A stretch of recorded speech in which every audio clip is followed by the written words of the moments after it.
Wesley So secara tidak terduga keluar sebagai runner-up pada turnamen Grandchester Superbet Kroasia Rapid and Base tahun 2025 ini. Pada kesempatan ini, kita akan melihat sebuah game yang sangat tajam dan menarik, di mana Wesley So mengalahkan Gukes dengan pembukaan Italia yang brutal dan penuh pengorbanan.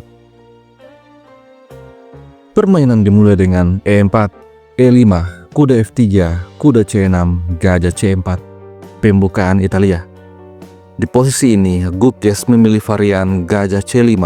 Varian ini disebut dengan Giocho Piano. Wesley So selanjutnya merespon dengan langkah terbaik C3. Setelah kuda ke petak F6 serang pion, Wesley mendorong dengan langkah terbaik D3. Selain mempertahankan pion, langkah ini juga bersiap untuk mengembangkan gajah petak gelap. Di posisi ini, Gukes mendorong A6, membuka ruang bagi gajahnya untuk mundur. Setelah Wesley Rokade mengamankan raja, Gukes mendorong D6. Persiapan adu gajah ataupun pining kuda. Di posisi ini, Wesley merespon dengan menempatkan bentengnya di petak E1, mengosongkan petak F1. Setelah Gukes Rokade, Wesley mendorong H3, langkah profilaksis mencegah gajah mempining kuda. Gukes merespon dengan H6 dengan tujuan yang sama. Selanjutnya, Wesley mengembangkan kuda B ke petak D2. Sekarang petak F1 sudah kosong dan kuda bisa bermanuver menuju petak G3. Permainan kemudian berlanjut. Gukes menggeser benteng ke petak E8, lalu kuda mundur F1. Setelah gajah mundur A7, Wesley So melihat bahwa kuda bisa mengancam gajah. Oleh karena itu, gajah langsung mundur. Salah satu fungsi dari mendorong pion C3 adalah membuka ruang bagi gajah untuk menempati diagonal yang sangat penting. Di posisi ini, Gukes kemudian mengadu gajah, namun Wesley So mempertahankan gajahnya. Sepasang gajah terlalu berharga untuk dibiarkan begitu saja. Dari posisi ini, Gukes Domaraju membongkar dengan D5. Setelah pion makan pion dan gajah makan pios, Wesley So mengimbangkan kuda ke petak G3. Kemudian Gukes memainkan menteri D7 menghubungkan kedua bentengnya. Lalu Wesley memainkan kuda H4.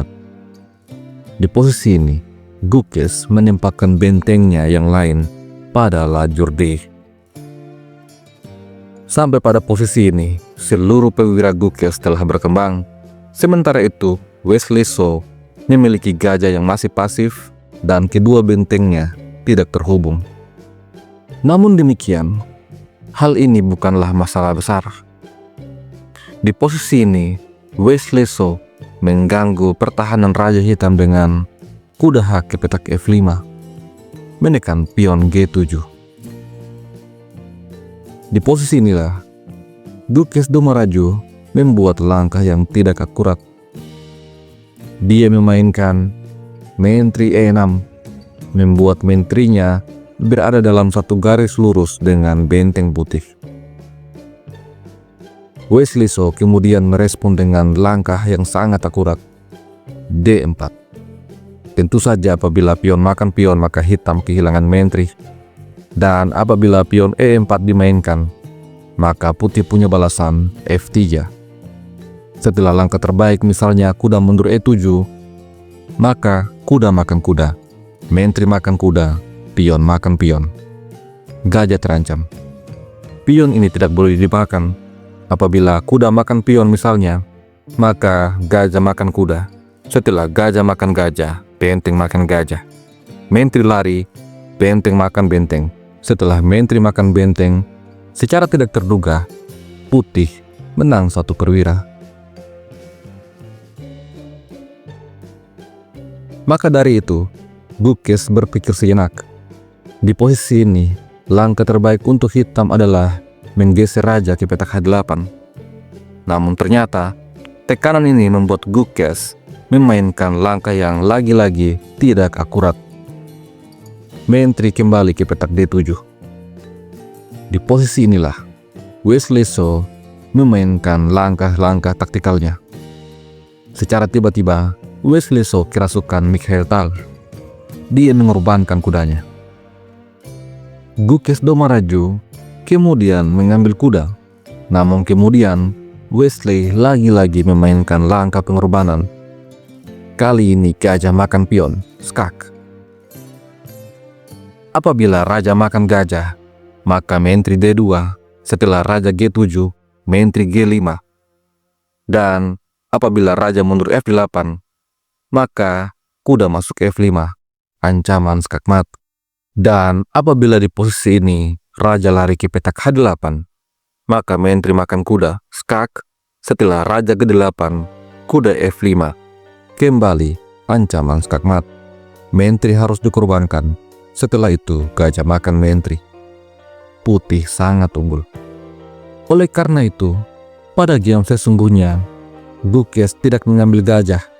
Dia langsung melarikan rajanya ke petak H8. Selanjutnya, gajah G5 mempining kuda. Gukes menjaga kuda dengan menteri E6.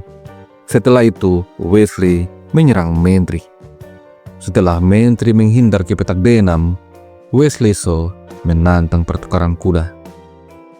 Kuda makan kuda, maka menteri makan kuda. Setelah raja lari, menteri H7, raja F8, menteri H8, skakmat. Maka dari itu, kuda tidak boleh dimakan. Di posisi ini, Gukes coba untuk melarikan kudanya ke petak H7. Tetapi, Wesley So menukar gajah dengan kuda. Setelah raja makan gajah, menteri G4. Di posisi ini, Wesley betul-betul menyiksa Gukes habis-habisan. Gukes kemudian memainkan menteri ke petak G6 sehingga gajah tidak bisa makan benteng.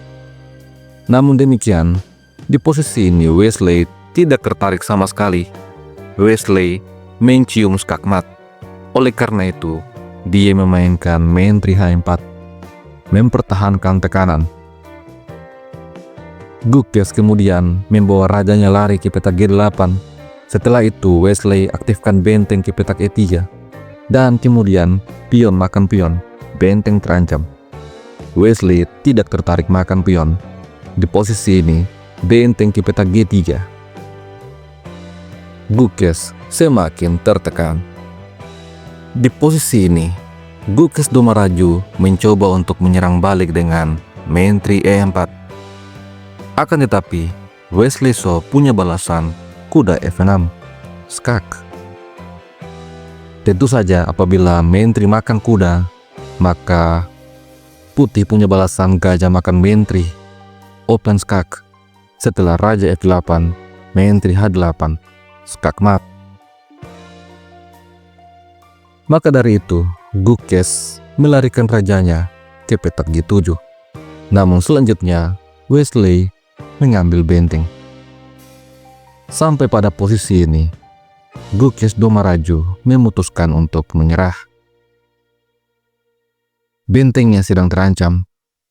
Apabila benteng lari, maka gajah F6, skak.